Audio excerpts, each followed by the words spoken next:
Good morning, everybody. Hopefully, you can all see me.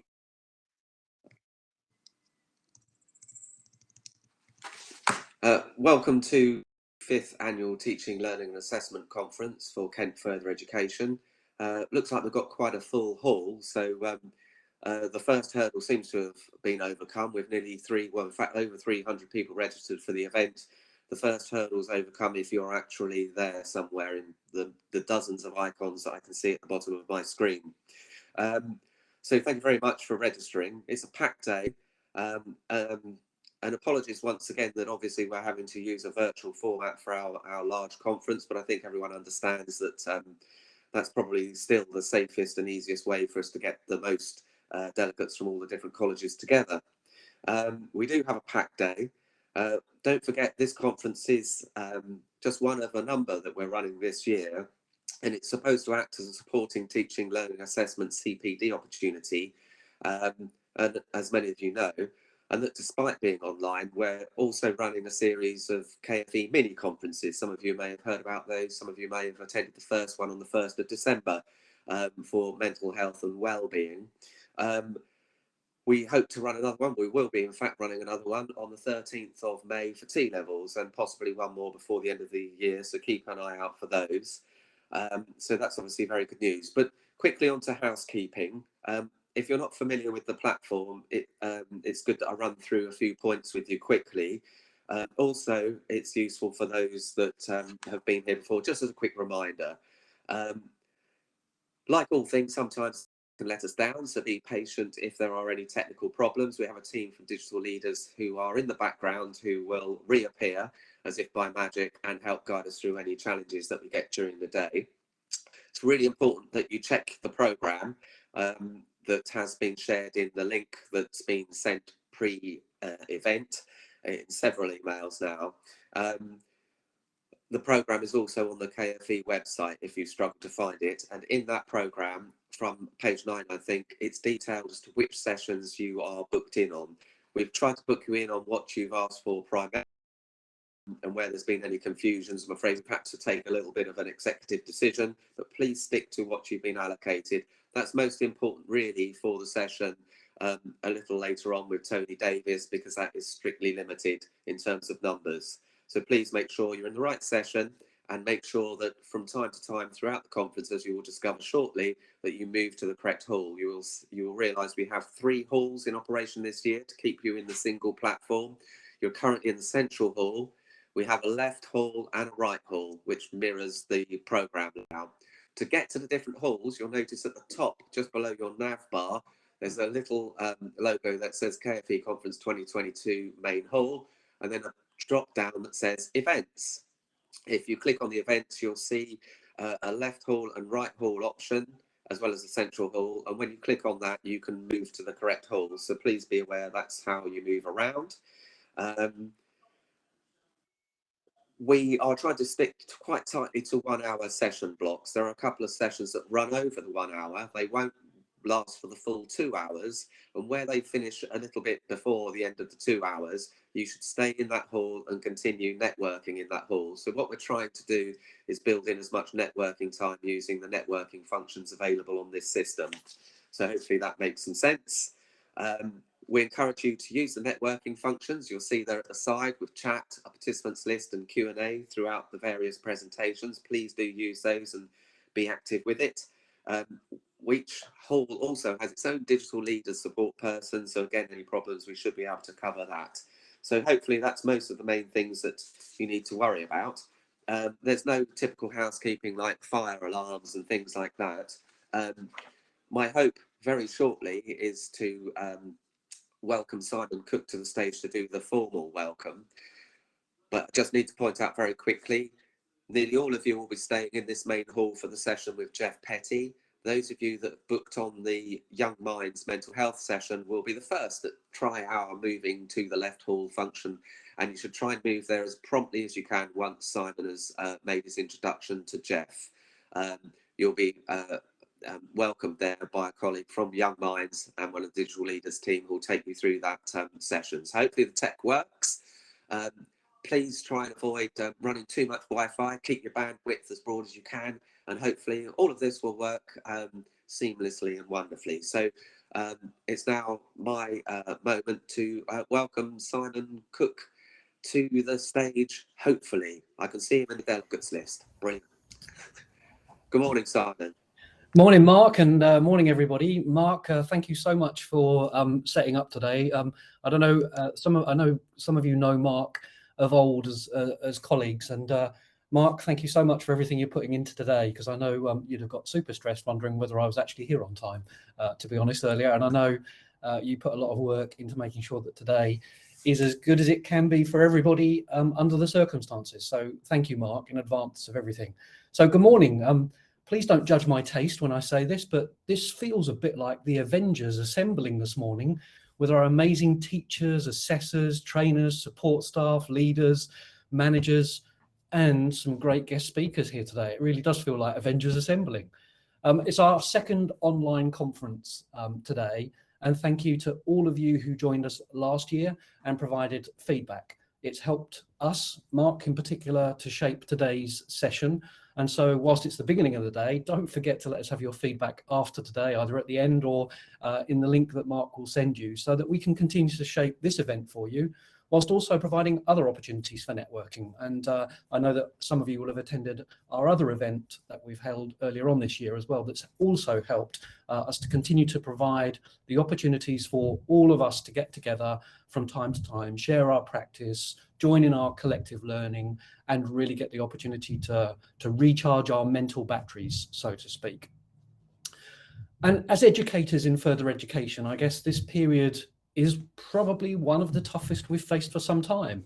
I'm sure that some of you who have been working in FE for a long time might remember more difficult and different challenges, but I think this is one of the toughest that we have faced for some time.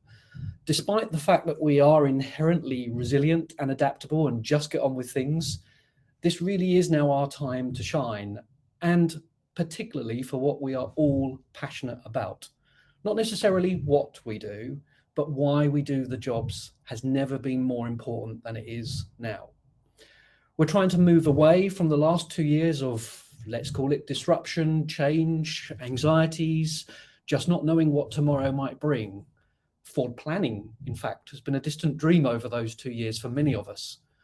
And now more than ever, we're working with teenagers and adults who need our commitment, our patience, our empathy, our high standards, and our skill.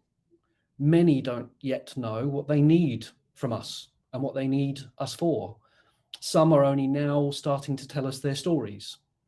And I know that many of you share that same passion and mindset, that there is no greater privilege in our roles to be able to share the confidence and trust of someone to start telling us their story and begin unpacking that invisible backpack that weighs down their future opportunities. So now really is our time to shine. The need for our economy to prosper has never been greater, and our ability to inspire not just the next generation of employees, but those who are currently employees and working or looking to get into work, who we are training. And that's square center to our world now, isn't it? So now really is our time to shine in that respect. But I guess in respect of all of that, all of this has meant that for many of us, for the last 2 years, we've put aside our own worries, our own anxieties, and how we feel, and we've channeled that into our energies, into engaging students and also our colleagues. So whilst the world, our regulators, and many others expect us to be back to normal as if nothing ever happened, let's just remember how we all looked out for each other over the last 2 years. And let's continue to look out for each other the same way we look out for our students. I have the privilege of working with your principals, your chief execs, and other senior leaders across the 3 Kent colleges. And we really do have something unique and special here in Kent, and something that far too few people outside of our colleges here in this particular region really properly understand and know. So now really is our time to work together and to really shine for the benefit not only of our students and our employers, but for us as individuals who are so passionate about the work that we do. So that's my introduction for the day, and I want to stop talking now, otherwise Mark will really start getting panicked about the time I'm taking talking. But I wanted to welcome you all today, and it is a real privilege to see some of our guest speakers today. I'm going to have the privilege of introducing our first speaker this morning, Geoff Petty. And I remember Geoff running a conference for a college that was my very first college over 20 years ago, I think it was, in 2002.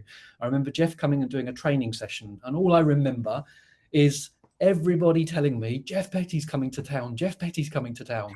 I was new to teaching and I didn't know much about what this craft of teaching was all about. And I can remember at the end of a day, Geoff had totally inspired a whole load of us to want to go out there and make a huge difference for our students. So 20 years ago, I never thought I'd be in a position of privilege to be able to introduce Geoff Petty coming to our conference and talking to you all, but I do this morning, and I have the same privilege introducing many other speakers today who I know are really passionate about the work we do. But Geoff, over to you, and welcome to the Kent Further Education Colleagues Teaching and Learning Conference. Well, thank you very much indeed, Simon. It's a real pleasure to be here. I'll just see if I can share my screen, and we'll set off. I hope you can see that. Welcome everybody, and it's a real honor and a pleasure to be talking to you today.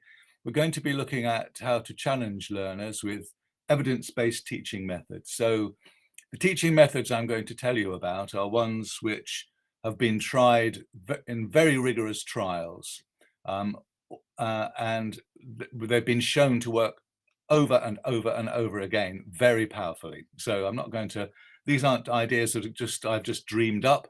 These are ideas that have been filtered through the research work of very many tens of thousands of researchers. And the first couple of ideas I'd like to look at are ladders of tasks and spaced practice. So I'm going to start off with that. I'm going to look at questioning, and I'm going to look at some challenging teaching strategies as well. There's going to be quizzes all the way through this hour, so you'll need to pay attention so that you can answer the quizzes. Just as a starter, have a look at that red cycle there. This is the basis of how people learn. When people learn, they make their own version of what you've taught them in their head by interconnecting brain cells, neurons. And I've tried to show that inside the head of this student. The black network, this is very diagrammatic, obviously. The black network is the learning that the student already has, and the red network inside their head is this new learning. But we can't see that new learning. They created it, so it will be wrong, incomplete. There'll be errors and omissions in it. So what we do is we get the students to express their understanding in their work by answering questions either verbally or in writing or doing some other task. And then we can use that work to check and correct their understanding. And so we go around that check and correct cycle as often as we can. But in order to do that, we need a ladder of tasks, that top left-hand box, with clear success criteria, so clear assessment criteria, or clear, a clear means of knowing from the student's point of view that they've completed the task successfully. And obviously the ladder of tasks should meet the purpose of the lesson, your objectives or your purpose or what you're aspiring to achieve in that lesson. So that's the background. So we need teaching methods that will make the student express their meaning and give them checks and corrects on it. And we need to increase the difficulty of that of the tasks that they're working on, so that they're challenged more and more, and that red bit gets more and more detailed, more and more linked to their prior learning as well. So it will produce this improvement during the cycle of learning this new topic for the student.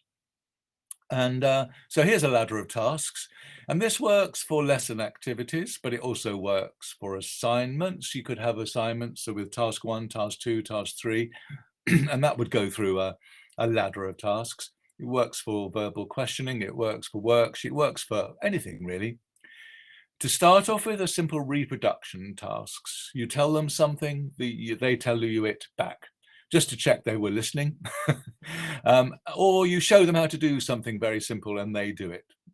Then there's simple reasoning tasks. Why do we do it that way? Rather than just straightforward knowing that, this is knowing why or knowing how, or, it's going into a little bit more detail. And we need to end any given topic. I'm looking at a topic here rather than a lesson. So you need to end your teaching of a topic with an open task that ideally can't be completed. So for example, can you think of as many advantages as possible for stock taking in a shop? So you can't ever finish it. Could be a book, but also, not as well as being open, it needs to be a challenging task and a reasoning task. So you might say, think of as many reasons, many advantages as possible of why we do stock taking, and give reasons for, give explanations for those reasons. So it involves reasoning, it's challenging, and it's open is the ideal task at the end.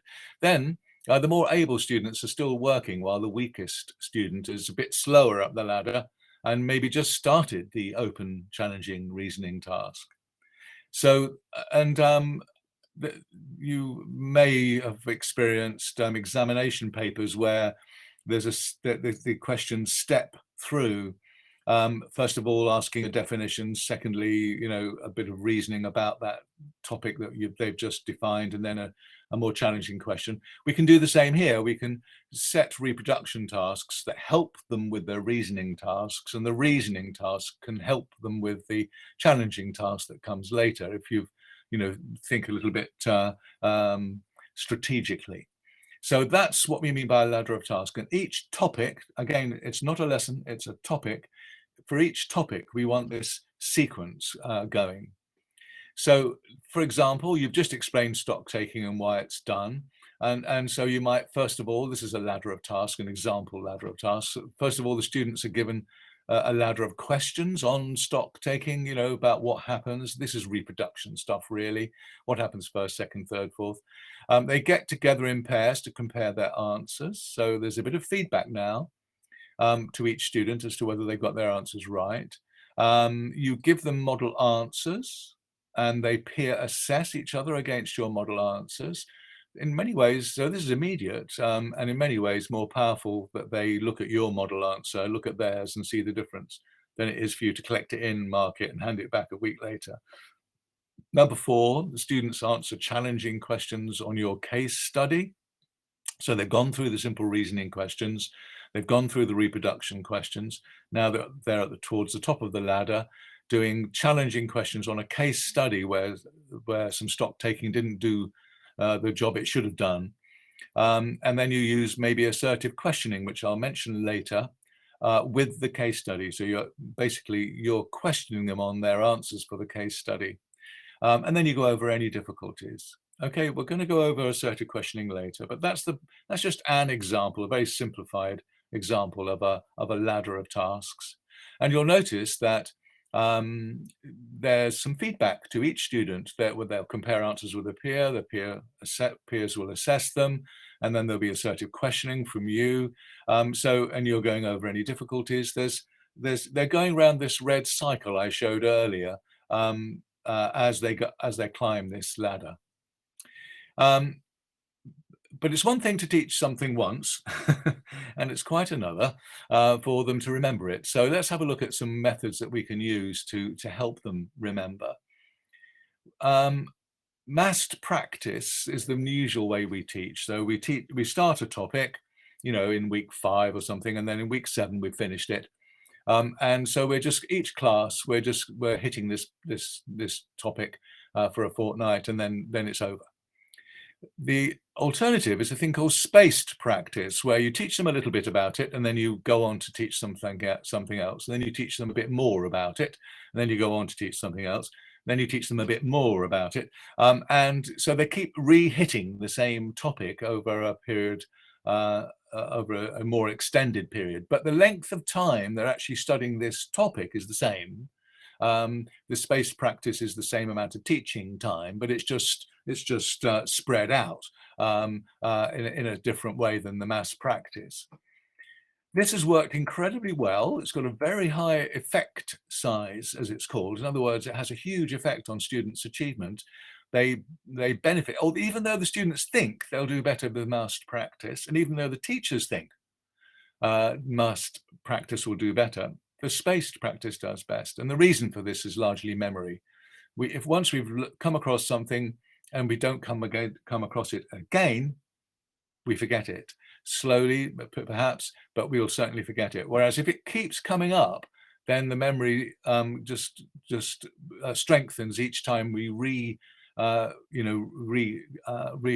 experience this topic.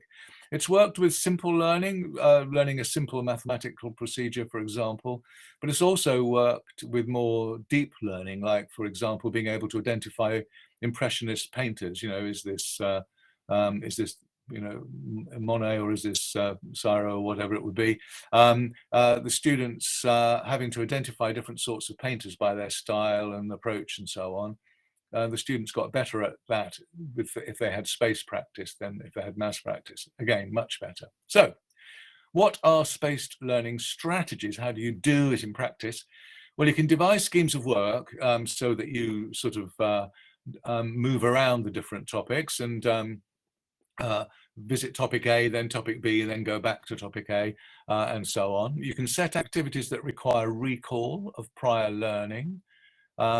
You can do similarities and differences activities. So, for example, if you're a biology teacher and you've taught viral infections and now you're teaching bacterial infections, you could ask them, what are the similarities and differences of viral and bacterial infections? And so they're comparing something they learned a couple of months ago with something they're learning now. And so obviously that involves them revisiting an old topic. You can set homeworks or assignments well after teaching a topic. So most people would set, their assignments and their homeworks during the teaching of a topic, but you could delay those assignments and homework, delay assessments as well, formal assessments, tests, quizzes, whatever.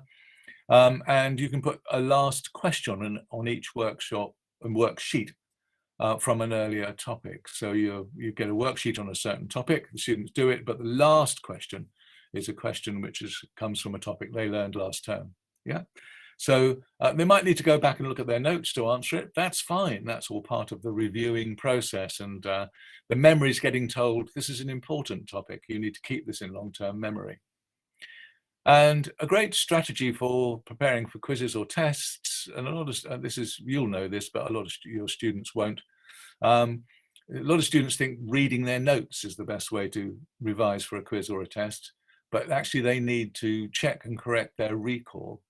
And the way they do that, and you need to teach them to do this, and it's a great homework activity because it doesn't require much marking from you, and it's make sure that they keep key points in their memory. They study some stuff. You might give them a special little handout on things you need to know about stock taking, or whatever. But they study something, then they cover it up, close the book, whatever. Then they try to recall as much of it as they can. They try to redraw the diagram and make the list of what stock taking is, first, second, third, and fourth, and whatever. They then check what they've recalled with their study material and see what they've missed. And then they repeat that process, preferably at another time. So they do this 3 or 4 times, separated by an hour or a cup of tea at least. Yeah. You can use social media to do this. You can send students check and correct recall type questions, Twitter or whatever, there are better ways of doing it than Twitter perhaps, but sending students questions to answer. It's great homework activity, and it's great for a quiz or a test. So here's a little quiz for you. Which of these statements are true? Any could be true. It's not multiple choice, this. Any could be true. Any could be false. I'll leave you to read those for yourself.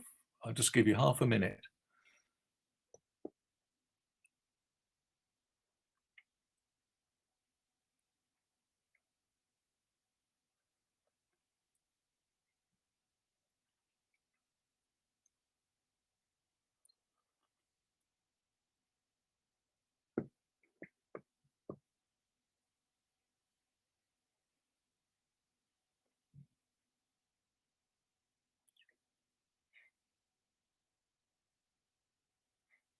Okay, being a bit cruel here, not left you much time, but there you go.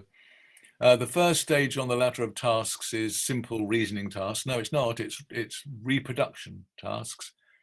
And the last one is students reading notes, the best way for them to prepare for a test. Not enough to read the notes. They need to check their recall, check and correct their recall. Otherwise, their statements are true. Okay, let's have a look at questioning. Questioning is an immensely powerful teaching strategy. It's got a huge effectiveness if it is done in a certain way. And the most commonly used questioning methods are not the most powerful. So let's have a look at this topic. Here's an advanced organizer for this topic. This just sort of summarizes what we're going to look at. We're going to look at how can we make sure every student is thinking when we ask a question, a verbal question we're talking about here. How can the teacher get to know during verbal questioning which students are understanding the lesson and which are not? And your task again is to listen carefully because there's another quiz. Okay, let's have a look at the most commonly used questioning method worldwide. It's called volunteers answering. And I'm not saying it's a bad questioning method to use some of the time, but it certainly is one you shouldn't be using all of the time. And we'll have a look at why. And the process you'll be very familiar with, if only because you experienced it as a student. First of all, the teacher asks a question, then some students volunteer to answer by putting their hands up. Then the teacher chooses one of these students to answer the question. The student usually gets the answer right because they wouldn't have put their hand up if they weren't fairly sure that they had got it right. The teacher says, correct, well done. If the answer's wrong, then the teacher says no and corrects the student. It's a very obvious and natural approach, but it really doesn't work very well as a teaching strategy. We're not getting all of our students going around this improvement cycle. We're just getting one student answering, for example. So let's evaluate volunteers answering teachers' verbal questions. Bit of a mouthful that, but that's what we've just been looking at. And I'm going to evaluate that strategy by looking at some pretty incontestable cognitive science principles. Okay, so we're looking at volunteers answering here. Participation. Will every student think of an answer?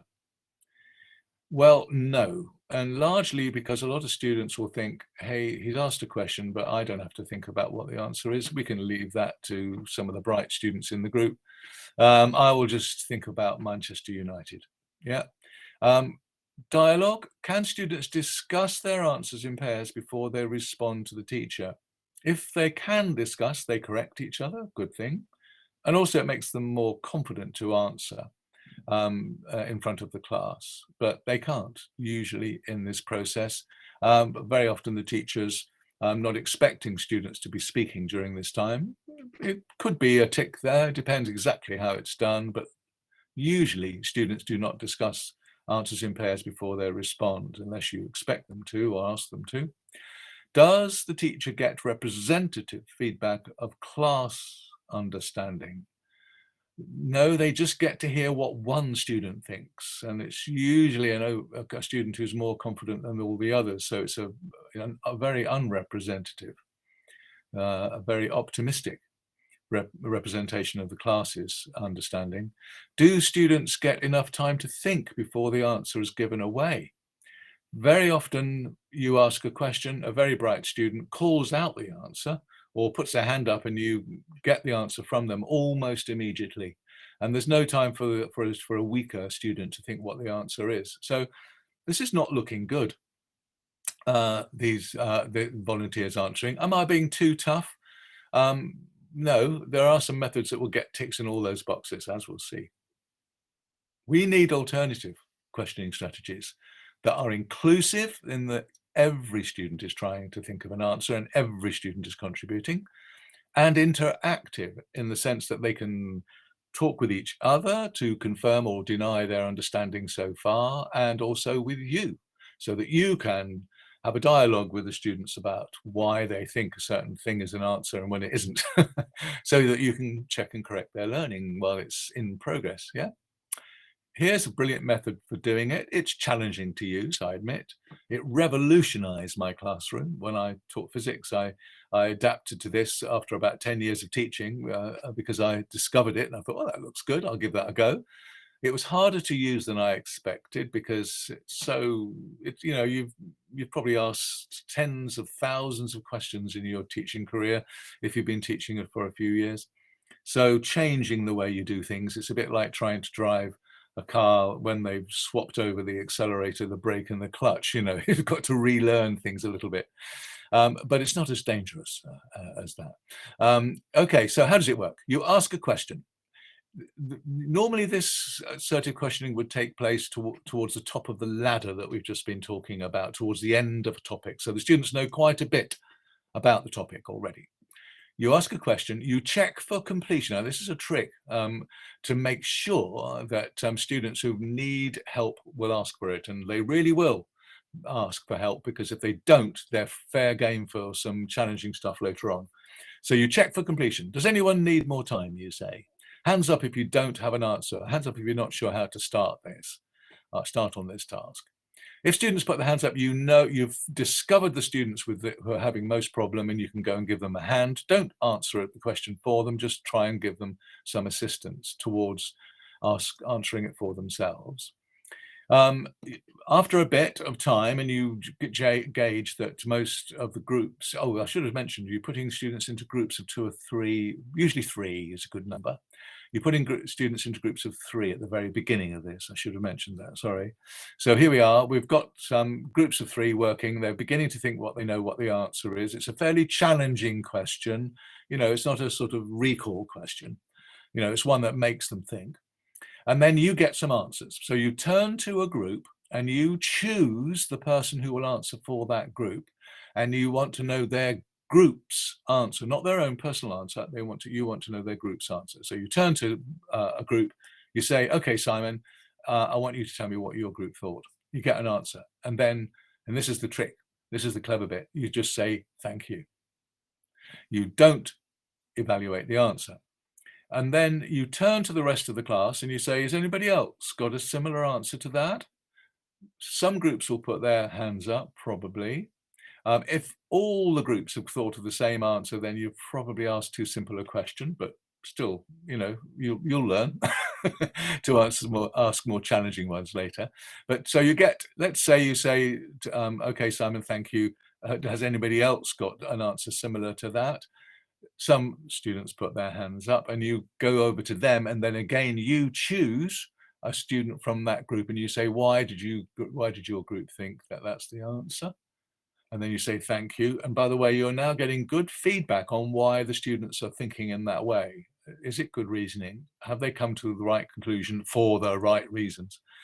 You'll know by now.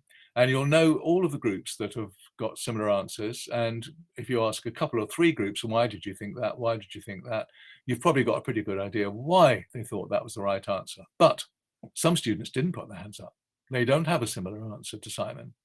So you go to another group and you say, I notice you didn't put your hand up as having Simon's answer. Could you, Philippa, could you tell us what your group thought? And then Philippa gives their answer. And then you say, thank you. And then sitting next to Philippa in the same group, is Alice. And you say to Alice, oh, Alice, could you explain why your group thought this? And so on. And you go to all the groups that haven't put their hands up so far to try, probably it's possible to do that. Go to all the groups, get their ideas. And then you say, well, some of us are saying this, Simon's saying this, and other people answered the same way. But Philippa and Alice were saying that something else. And who's right? How do we know? And you get some dialogue from the class. You get the class start putting their hands up and they start saying, well, I've changed my mind. I think Simon's right. Why have you changed your mind? And so on. Yeah. And the idea here is this is good-natured. It's not combative. Yeah, ideally. But eventually you'll get a class answer. There'll be some people who won't agree with it, but that's fine. You'll know who they are and you'll know why, hopefully. Why don't you agree with that answer? So then you say, well, Simon was right, and this is the reason why, and or whatever, whoever was right, or perhaps none of them were right, and then you confirm the right answer, and you give praise for their ideas, even if they weren't perfect. So that's assertive questioning. Let's use it to let's evaluate it now. You notice the right-hand column now is assertive questioning. The left-hand column is volunteers answer, which is the one we looked at earlier, the common one where students are just individually putting their hands up. So participation, will every student think of an answer? Well, in volunteers answer, we said no, but in assertive questioning, yes, because they don't know whether you're going to choose them. And what's more, you're asking for the group answer, and the group does not like being misrepresented by a student. And so each student will think, what does our group think? What does it think? Because you might ask me. Yeah. Okay. Dialogue. Can students discuss answers in pairs before they respond to the teacher? Certainly they can. You've made some time for that. Does the teacher get representative feedback of class understanding? Yes, they do with assertive questioning, because you're hearing pretty much what every individual student thinks. You know, some students are putting their hands up and saying, yes, we agree with Simon, you know. So you can see who's got Simon's thinking, you can see who's got somebody else's thinking, and so on. So you've got very representative understanding of what they think and why they think it. Do students get enough time to think before the answer is given away? Well, it doesn't happen with volunteers answer, because the bright student puts their hand up too quickly. But with assertive questioning, usually that will work pretty well. Okay, so let's have a look at another method. I'll just turn my phone off, which I should have done ages ago, sorry. Students of small whiteboards. This is called mini whiteboards. And this does hugely well in trials, in real classrooms, real teachers and real students. Students of small whiteboards, laminated card, and dry wipe pens. My granny would have recognized this, only she would have used slates. That doesn't mean it's a bad method. It works really well. And what happens, as we'll see here, is you can just laminate card very cheaply and give them a dry wipe pen and a bit of tissue perhaps. And they write their answers down. So the teacher asks a question, the students write their answers. 2, the teacher waits until all or most of the students have got an answer. The students check their neighbours' answers while we're waiting for everybody to answer. Yeah. The teacher then asks students to hold their answer all at the same time. So you don't allow students to look around and see what everybody else has put and rub out their answer and change it to what everybody else has got and then put their board up. Everybody answers at the same time. The students look around, of course, to see what their class has written. You survey the boards to see what the answers were. And of course, you can scan straight across the classroom and see straight away students who've got the answer wrong. And you'll know who's got them wrong. So again, we've got good representative feedback on who knows what and why. The teacher surveys all the boards then. And then the teacher asks Jill, why did you answer 3x? And then you can do a sort of similar thing to assertive questioning, and so you've discovered who's got the right answer and who's got the wrong answer, and you know why they put what their reasoning is to get their right or wrong answer, so you can correct the errors and omissions in their learning. And then of course you can clarify any misunderstandings. It's a huge fun. Some people think, oh, it's a bit primary school, isn't it? No, it's not primary school. I've seen this used in level 3 chemistry classes, second year sort of A-level students. You know, they're writing up quite complex molecular structures and showing them to the teacher. And the teacher is saying, how many bonds has a carbon got, Philip? Because you can see straight away that, you know, what the issues and problems are with your students in real time, and you can correct it in real time. Fantastic method. So evaluating mini whiteboards, again, I'm comparing it with volunteers answer, and I won't bore you going right the way through. It does all the tricks. It ticks all the boxes. It's a brilliant method, just like assertive questioning. If you're going to use either assertive questioning or mini whiteboards, Students have got to feel okay about getting it wrong if they can put it right eventually. So I've got a whole list here of the blame-free classroom. So it's things like, it's okay if you don't fully understand a concept first time. Learning takes time, and we all accept that, so that students aren't too competitive and too nasty to each other if they get the wrong answer. What counts is whether you understand the question or task and its answer eventually, not whether you get it right first time, and so on. It goes on. I'm not going to go into detail. You'll have a copy of that in the PowerPoint slides, obviously. Okay, we're going to have a look at a very high performing teaching strategy with a very high effect size, which is very adaptable and powerful. It's called graphic organizers.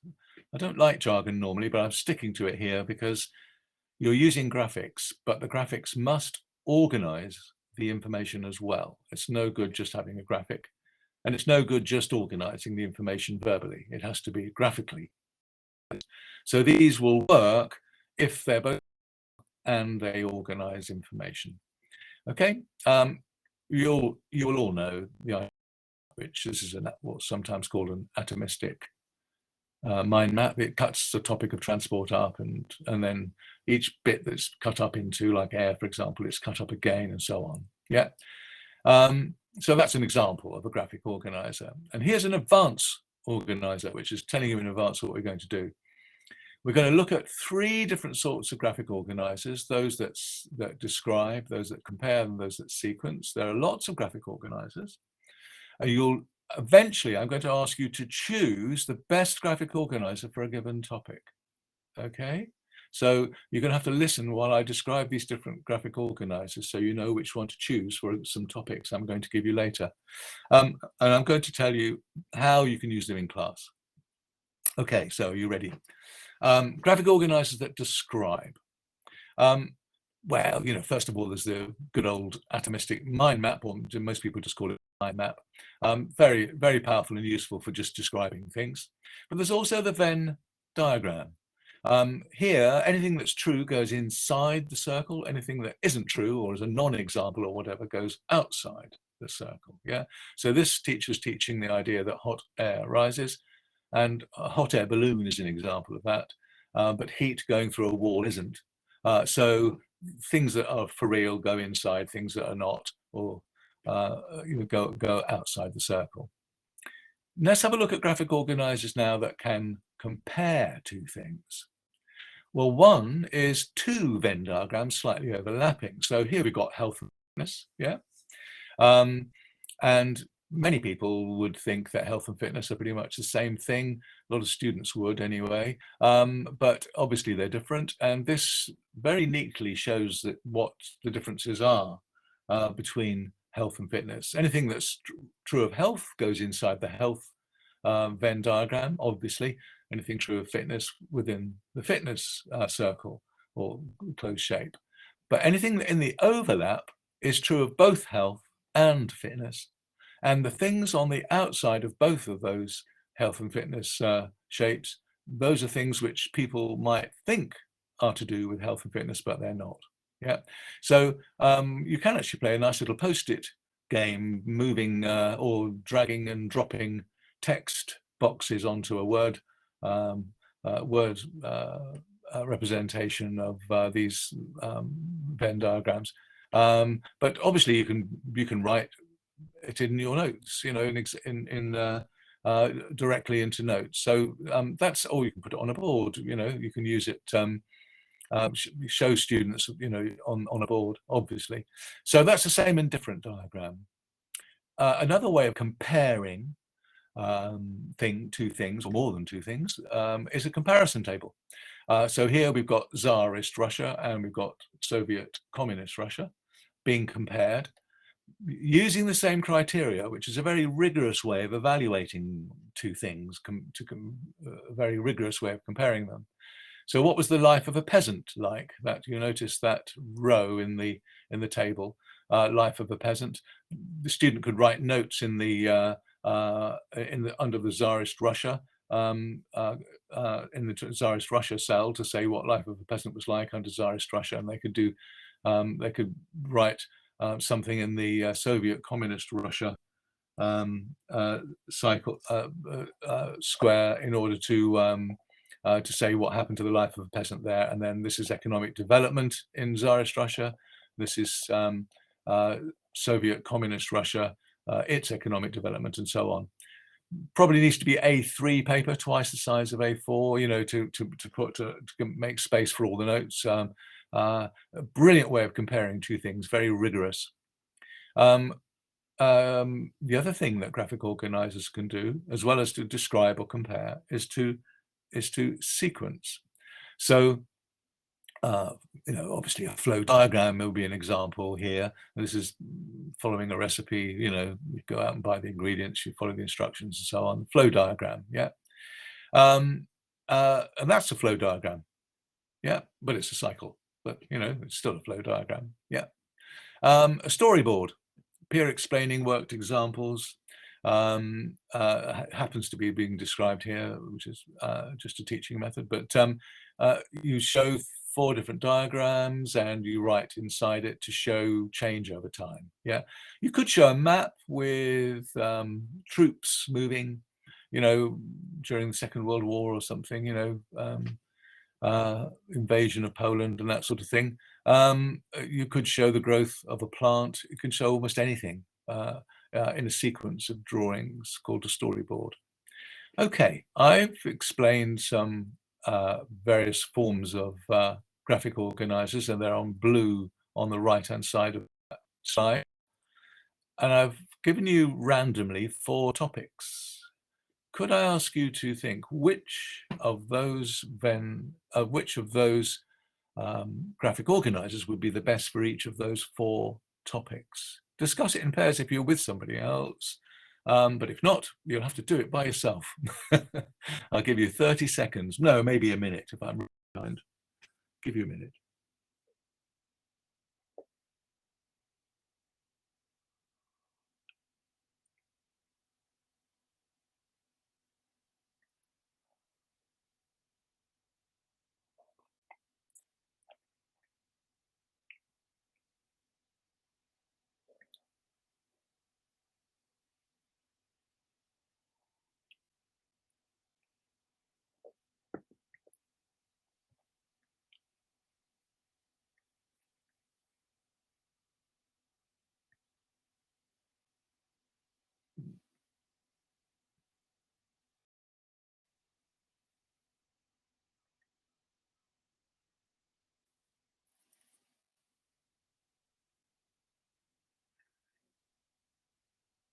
Okay. Okay, amazing what you can do in a minute, isn't it? Let's see how you did.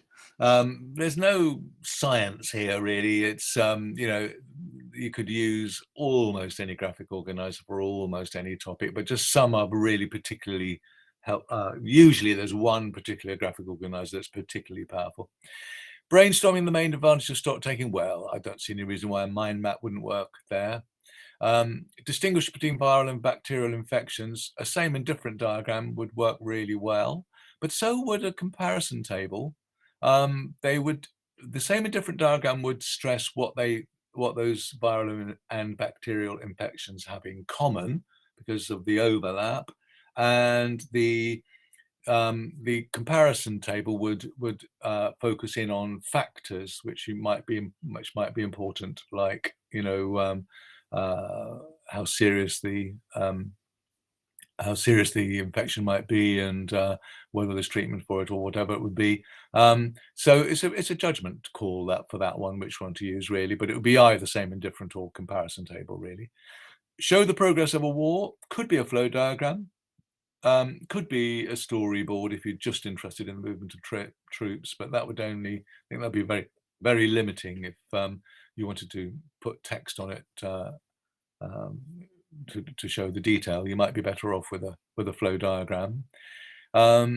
Each little box in a flow diagram can become the center of a mind map, can't it? So you can put a lot of information on the flow diagram, especially if you're using A3 size paper. You know, so critically review 3 different computer printers. Well, that could be a comparison table, couldn't it? You could have because I was showing you how to compare two things with my comparison table, but you could easily have 3, 4, 5, 7 columns. You know, we can compare lots of things, all with the same criteria. You might have seen something similar to that on the internet or in the Witch magazine, you know, consumer magazines, where they compare, you know, different sewing machines or whatever with the same criteria, you know, and they put little blue dots and whatever to show what different models will do and won't do. There are many more graphic organizers in my book, but also see Organize Ideas by Oliver Caviglioli, who's an expert on this. It's a great little book, big book, really. Lots and lots more detail about graphic organizers. It's really worth studying and experimenting with this method. It's very, very powerful. Why is it powerful? Only vital content is shown on these diagrams, so it's got a way of summarizing. The relationship between the pieces of content is made clear. Usually, like the flow diagram, this happened first, that happened second, and so on. And the structure of the information is clear. And we know from studies of human memory that structured, organized information goes into the memory much more easily than unstructured, disorganized information. So these really hit the button for that. How do we use a graphic organizer? Well, let's imagine you're teaching stock taking again, yeah, in a shop, you know, and why it's done and everything. And the students would ideally warn the students in advance that you're going to ask them to produce a mind map, their own mind map. Yeah. So the students create a mind map. So you've taught stock taking, and one challenging task you might set them is to create a mind map. And you ask them to create a mind map that summarizes stock taking and why it is done. Yeah. And they use A3 paper, so they've got plenty of space to put their stuff on there. Yeah. They look, after they've nearly completed, you ask them to leave their mind map on their desk and get up and look at everybody else's. And the purpose of doing this is to discover things that they've missed out or forgotten, and steal ideas for representing information to go back to improve their own. So that's number 2. They look at each other's mind maps to learn. And 3, they improve their own mind map as a result of 2. Yeah. Then you give 10 key points that should be on their maps. Yeah. So you stick that on the slide up in front of them, and they self-assess their mind maps using 4, or they could peer assess if you prefer. Yeah. And then there's class discussion. And during the class discussion, the mind maps can be improved. One of the great things about mind maps is you can rub bits out and add bits more easily than you can with text very often. So that's a great way of using graphic organizers. And you'll notice it goes around the cycle of students expressing their understanding in work, and then a check and correct happening. You know, they produce their mind map, they go around then and look at other people's mind maps, and that produces a check and correct. They improve their mind map, then you put the 10 key points up, and they then have another check and correct of their mind map, and then there's a discussion with you, and then there's another check and correct with their mind map. And in each case, they're adding to their mind map or rubbing bits out and improving it. But the purpose of this is not to produce a neat, beautiful mind map. The purpose of this is to produce a neat, beautiful construct in the student's head. So, you know, the focus, it doesn't matter if it's not terribly neat or anything. The key thing is what's going on in the student's head. A3 paper can be folded a couple of times and hole punched and stuck in an ordinary A4 ring binder. So it can go in their notes, or you can stick it up on the wall. You know, they're wonderful for presenting, as we'll see. Here we go. Here are some uses of graphic organizers. Okay. The reason we're doing it is because it creates understanding, right? So we're starting at about 1 o'clock, 2 o'clock there, students and teacher notes. Obviously, you can present notes as a mind map, and the students can make notes as a mind map. At about 3 o'clock, we've got student groups reporting back to the class. So if you've asked the students to discuss something, and you want them to represent their ideas to the class, then they can use mind maps to do that. brainstorming. So you could do a mind map on the board that you could say, what are the main advantages of stock taking? Give me one, you know, and then somebody calls one out, you write it up if it's agreed by the class, and then you say, give us another one. And you gradually produce a mind map which brainstorms the advantages of stock taking, say, yeah. As a visual display, you can leave it up on the board in the classroom, perhaps. Planning for writing, an underused strength of graphic organizers is that they're a wonderful way of getting your ideas down and structuring the ideas before you start writing. Very often students aren't good at planning their writing before they actually start writing. When you ask them to do an assignment or an essay or something, they just think, I get a blank sheet of paper, I go to the top left-hand corner and I start.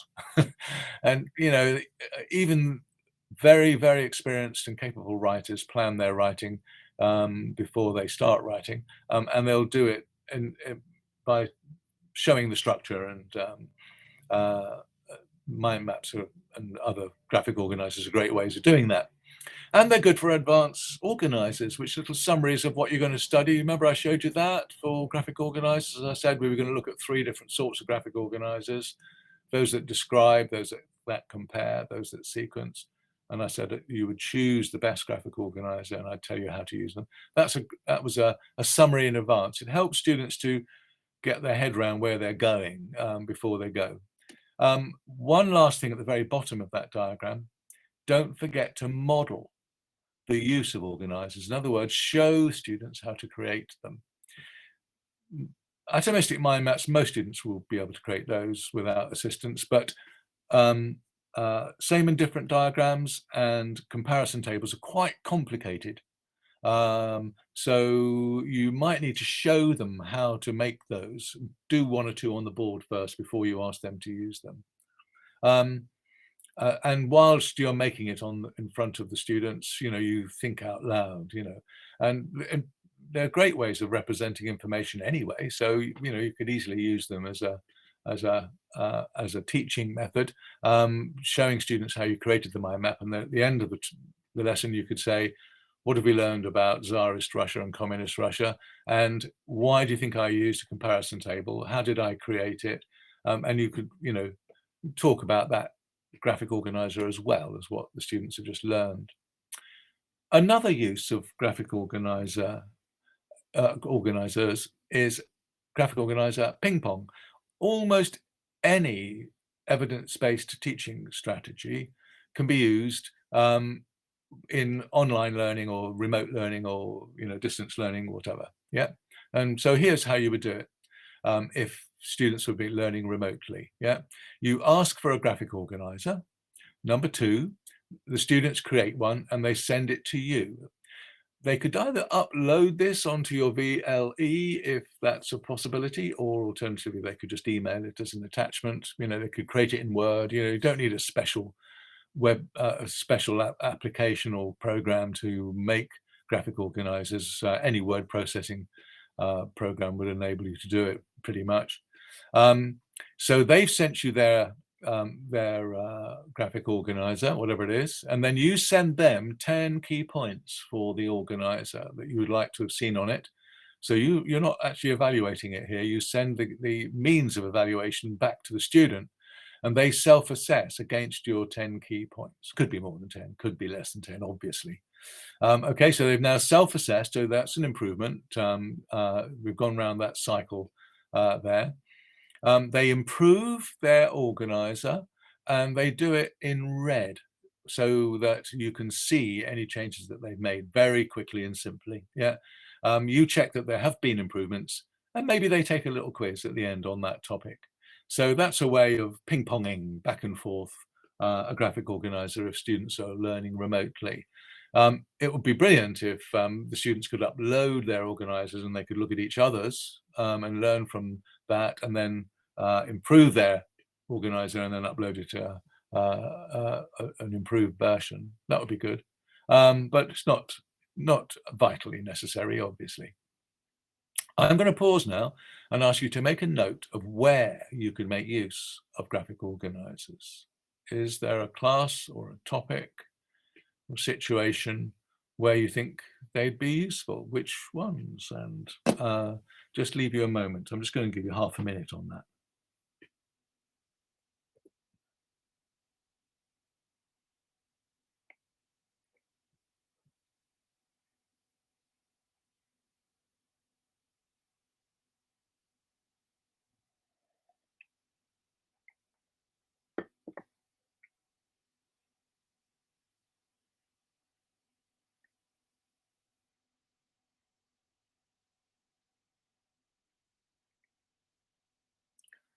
Okay, there'll be plenty of time for you to think more about that and about the uses of other teaching strategies I've described after this session for many of you.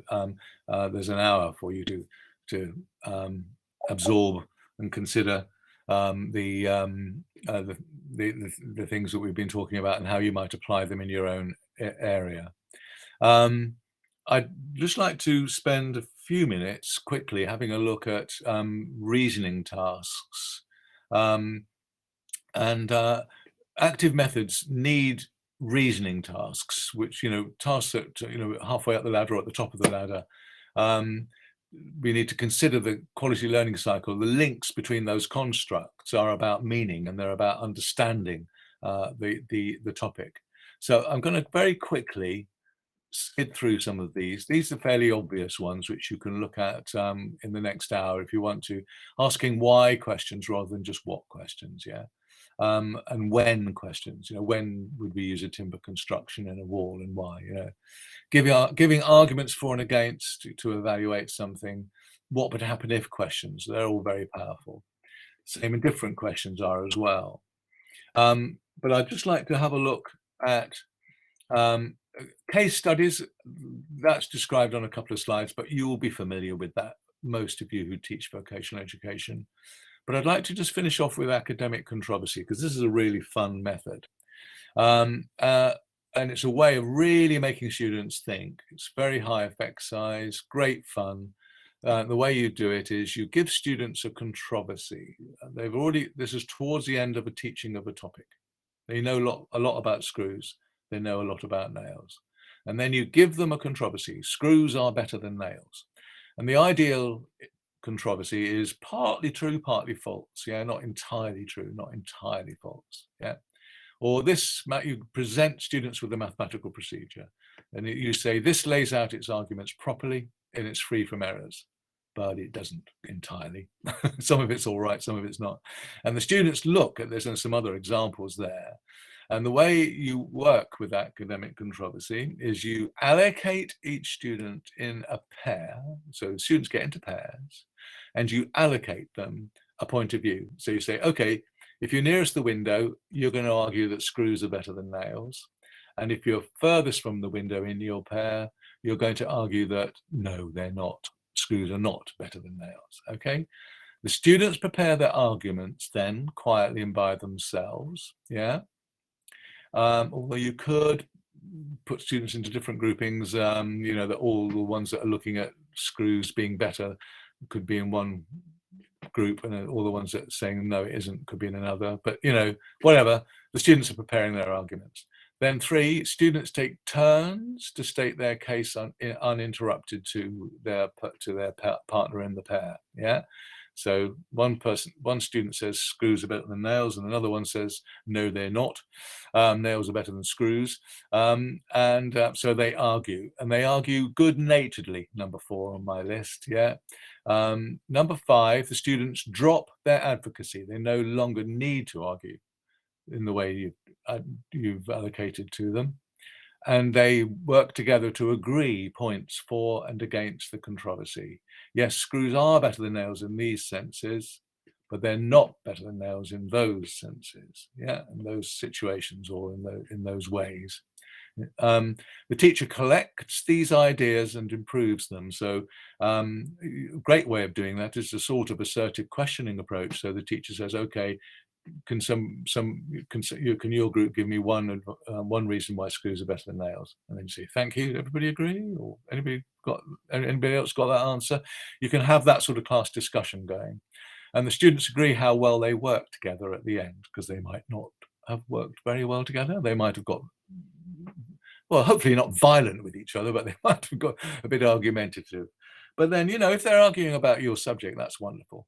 Okay. I'm going to skip that. You can have a go at that in the next hour. I would just like to say that when trialing any of these new methods, you need to try it 4 times, 5 times or so to discover whether it's going to work for you. The students won't be used to it. You won't be used to it. Give yourself a break. Allow yourself a chance to experiment. Experiment in a small way first if you're a bit nervous of the method. Probably, you know, just 5 minutes so that you're not dedicating a whole lesson to it. And then you need to use it 25 times to get anything like full power out of it. There's lots more methods in my book. We've only obviously had a chance to look at a few. I'd like to now, if I might, stop sharing my screen and seeing whether we've got any questions. I don't know whether we have. I don't know whether Mark is going to help me, assist me in this respect. Hello? Geoff, yes, we have a couple of questions in the Q&A. I think Mark, yes, he's joining us now. Okay. Lovely. I have that bring it. I was just dealing with slight separate problem. Hopefully you can hear me okay. Okay, well, we've got a lot of questions, Geoff, basically related to will people be getting a copy of the presentation after the event? I've tried to answer that in Yeah, the they chat. will, I understand. Skip over Good. that. Yeah. The more technical question, you mentioned that the strategies are evidence-based. Do you have some reference books or research paper suggestions that would provide additional reading around this presentation? Yes, well, my book has got references for all of the things that we've just been looking at. It's probably in your library. There's an older version of that book called Evidence-Based Teaching, which also has references and chapters on all of these topics. And there's references in those, yes. And in each case, there are methods which have got very high effect sizes, as it's called, when the methods are trialed in a control group, experimental group way, but also they meet cognitive science principles. And also in many cases, they're methods that are used by the very, very, very best teachers. So, you know, there's 3 bits of evidence all agreeing for most of them. Yeah. Okay. So, yeah. Thank you. Looking at the next one. What would be your response to a member of staff who says they do not have time to explore questioning in the way you described, as they have so much content to cover? Yeah, I mean, covering content doesn't mean that the content arrives in the student's head. It just means you've said it, and saying it isn't sufficient, really. I totally sympathize with people saying they haven't, you know, they've got a very demanding job and not much time, but actually it doesn't require a great deal of time to try these methods out, and try them out in a small way, and try them out at your own pace. Don't go thinking, oh, I've got to get it all done by Friday or something, you know. Just take your time over it, try it gently, and I think what you'll find is it'll improve your teaching and save you time, because the methods are more powerful, so they'll be more effective, and you'll have more time, and you know it'll save you. It'll make your life easier and more, and you'll become more effective, and the students will enjoy your classes more. So it's a win-win, really. Okay. We have just one more. Okay. When I encourage academic controversy, when I'm coaching, a strategy I love, some staff say they cannot do that as the groups are too challenging. What would your advice be? Got to be quick on that, because I think we're just about Okay. finishing up. Try it in a simple way. Tell your students that you know, you're trying this new method, and the thing is, the students enjoy the method, so they're more likely to be less challenging, you know, because they enjoy the method. Give it a go, as ever. Suck it and see. If it works, fantastic. If it doesn't, try another method. There's lots of evidence-based methods to try, so don't feel you've got to use a particular one. Okay, I think we've come to the end of our time, haven't we, Mark? Sadly, but thank you very much for your time and your attention, everybody. It's been, it's been a real honour and a pleasure to be able to present to you.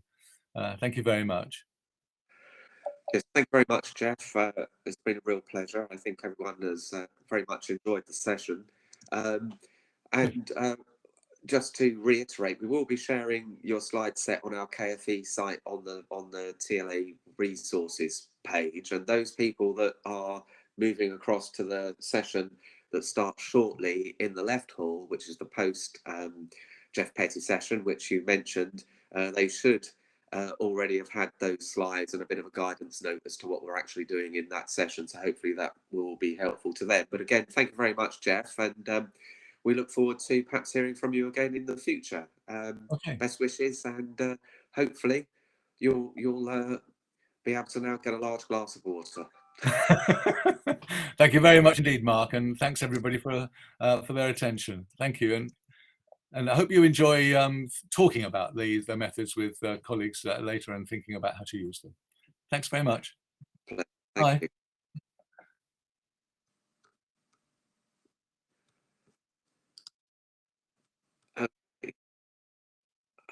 Hopefully everybody just dropping my own volume down so you're not getting too much feedback. Hopefully people can hear me okay. We're now at a point where we will be moving around into the different halls. So if you were here right at the beginning and you got the instructions as to what to do at these crucial points, the next sessions are that we have the post Geoff Petty session in the left hall, which will be starting shortly. If you are watching Richard Bainan, he will be in this central hall, so stay here if you are booked into that based on the programme. And if you are participating in the Stephanie Wilkinson session, that will be in the right hall. So if you are in the right or left hall sessions, can I kindly ask you to move to those now using the tab function that was at the top left of your screen just below the nav bar. Hopefully everybody can do that. Okay, just give a few moments for that. And I'm not sure, but hopefully Richard is actually here as well, ready to come on stage. And it would be a big pleasure for me to introduce Richard, who will be speaking to you from his Ofsted perspective.